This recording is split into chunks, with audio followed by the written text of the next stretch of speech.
파라센테시스, 즉 헤모글로빈, 헤마토크릿의 수치가 각각 8점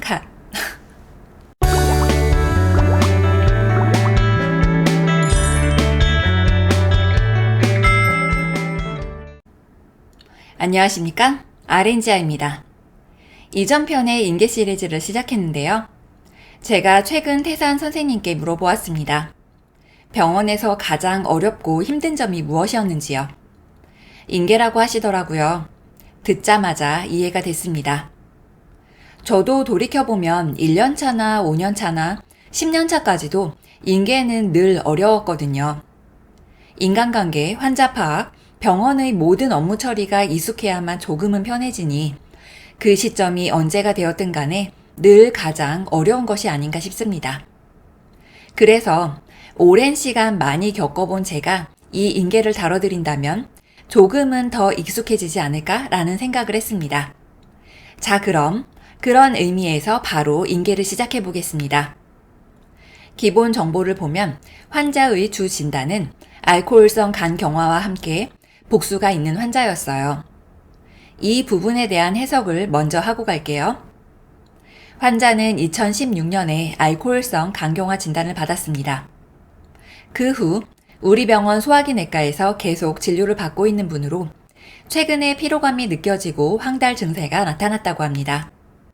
외래에 방문하여 혈액 검사를 시행했는데 황달 수치가 올라갔고 추가 검사와 치료의 필요성이 있어 입원을 했습니다. 참고로 금주하다가 최근 2달 전부터 일주일에 반병 정도 소주를 드셨다고 합니다. 로 해석될 수 있지요. 그럼 여기서 무엇이 중헌지 봐야겠지요? 알코올성 간경화의 악화 요인을 확인할 필요가 있습니다. 그래서 최근 음주력을 한번 언급해 주었고 주된 입원 이유를 확인합니다. 그리고 어느 병원에서 팔로우업, 즉 추적 검사를 하고 있는지 확인해야 합니다. LC, 즉 간경화는 장기적인 치료가 필요하므로 타 병원에서 진료를 보는 경우도 많기 때문입니다. 입원력은 간단하죠? 다음 진행된 내용을 볼게요. 간경화 이외에 특이 과거력은 없었고 최근 복용한 약물을 확인하니 우리 병원 소화기내과 처방약만 복용했고 입원하면서 약은 가지고 오지 않았습니다. 환자가 소지하고 있는 약이 없으므로 주치의에게 상황을 보고해야 하죠.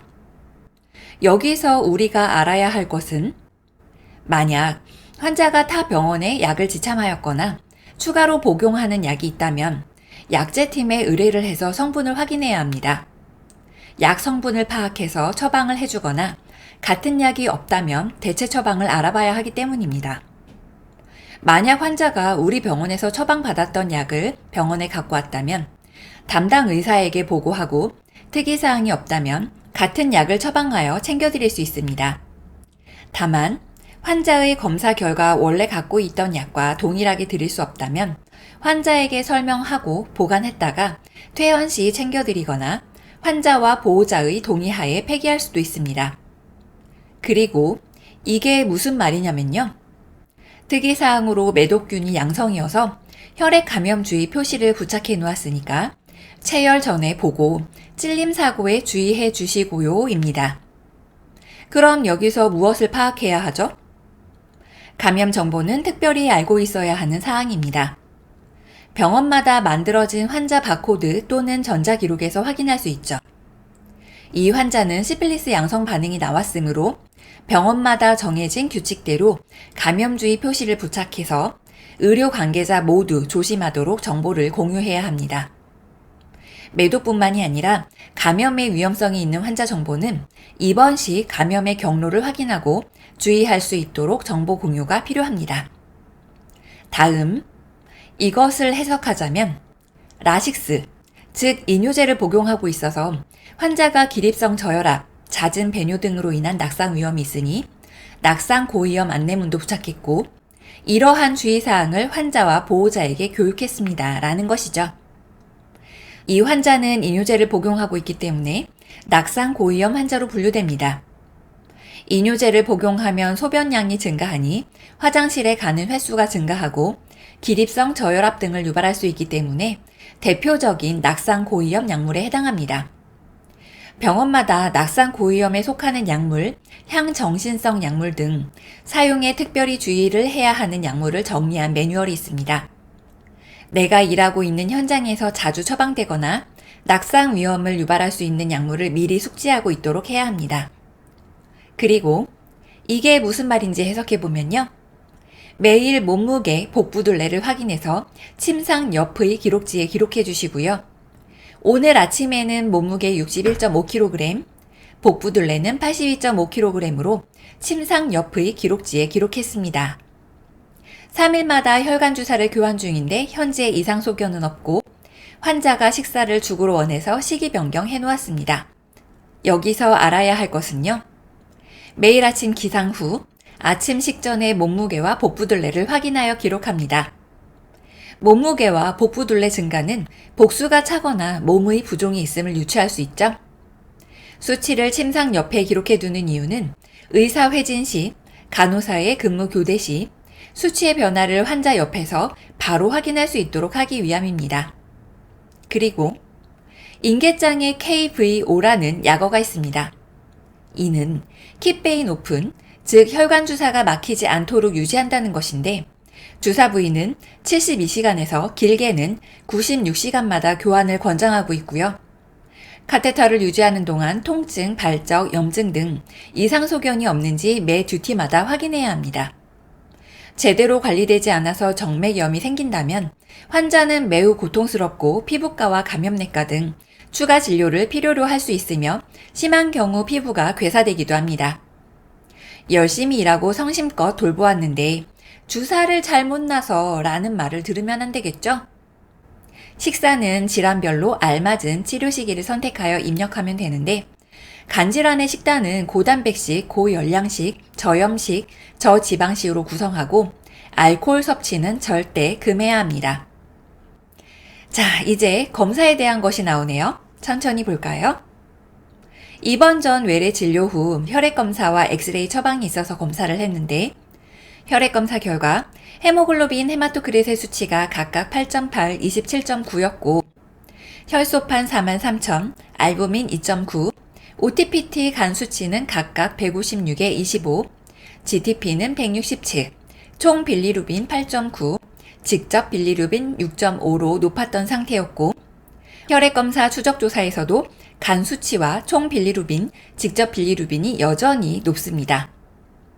헤모글로빈 헤마토크리 수치가 각각 7.4, 23.2, 혈소판 4만, 알부민 2.4로 좀 더 떨어졌는데 혈액 수치를 교정할지 아직 처방이 없기 때문에 의사가 추가 처방을 하는지 확인해 주시면 되고요.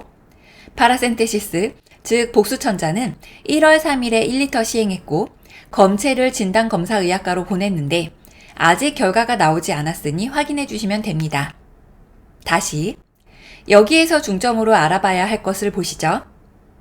이 환자는 병동에 입원 전에 외래에서 혈액검사와 엑스레이 촬영을 했습니다.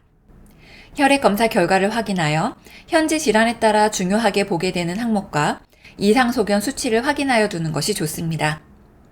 황달 수치 증가 소견이 보여 입원하였으므로 입원 시 빌리루빈 수치와 최근 검사 결과를 비교하여 변화의 추이를 확인하도록 합니다. 제가 혈액검사에 대해서 영상 69번에 자세히 올려놓았으니 참고 바랍니다. 입원 시에 비해 빌리루빈 수치는 조금 감소하였고 헤모글로빈과 혈소판 알부민 수치도 모두 감소했습니다. 검사 결과로 보면 계속 치료가 필요하고 수혈의 가능성도 있기 때문에 추가 처방이 나는지도 확인이 필요합니다. 만약 아무런 처방이 나지 않는다면 주치의에게 물어보는 것도 좋습니다. 복수천자는 시행 일자와 배출량을 함께 기재하고 검체가 진단검사의학과에 잘 접수가 되었는지 결과에 이상 소견은 없는지 확인합니다. 복수를 1리터 배액할 때마다 알부민 8에서 10g을 정맥 주사해야 하는데 약 2.5리터를 배액할 경우 주사 알부민을 원보틀 수약할 수 있는 용량입니다. 다만 혈액검사의 알부민 수치에 따라 처방된 알부민 투약 용량은 달라질 수 있습니다. 마지막 내용을 보겠습니다. 간 이식 문제로 외과에 협의 진료를 보기 위해 환자가 외과 외래에 가서 상담을 하고 왔고 간 이식을 위해 대기 신청이 등록된 상태입니다. 병동에 입원해 있는 환자라도 외래의 진료실에서 전문의와 상담하는 경우가 많습니다. 환자는 현재 소화기 내과에 입원해 있는 상태이기 때문에 외과에 협의 진료를 의뢰해 상담을 다녀온 것이지요. 수술이 가능하다고 하여 이식을 받기 위해 대기 신청도 하고 왔습니다. 장기 이식센터가 있는 병원은 센터에서 장기 이식 대기자와 기증자를 관리하고 센터가 없다면 해당하는 수술과에서 직접 관리하기도 합니다. 늘 생각하는 거지만 이 2페이지에 담긴 뜻이 뭐가 이렇게나 많은지, 사람을 대상으로 하는 것은 그 무엇이든 참 어려운 일인 것 같아요. 여러분, 나만 어려운 게 아니고 모두 다 어렵답니다. 그러니 좌절하지 마시고 하나하나 더 채워간다는 생각으로 힘내시길 바랍니다. 모두 파이팅! 오늘은 여기까지 하고요. 이만 들어가 보겠습니다. 아렌지아TV 오늘 하루도 무사히